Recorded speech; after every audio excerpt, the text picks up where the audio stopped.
కానీ నేను డీపర్ లెవెల్స్లోకి దేవుడు నన్ను నడిపించారు కనుక, లెవెల్స్ అన్నీ దాటి వెళ్ళాను కనుక, ఒక ఎక్కలేని ఎత్తైన కొండపైన దేవుడు పెట్టారు కనుక, ఆ ఎక్స్పీరియన్సెస్ ఒకవేళ ఇంట్రెస్ట్ ఉండేవాళ్ళు రీచ్ అవుతారని నేను చెప్తున్నాను అంతే. నేను ఎవరిని పాయింట్ అవుట్ చేయట్లేదు. బాగా అర్థం చేసుకోండి.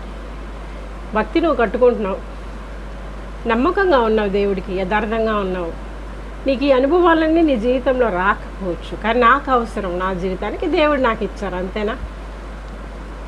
చూడండి,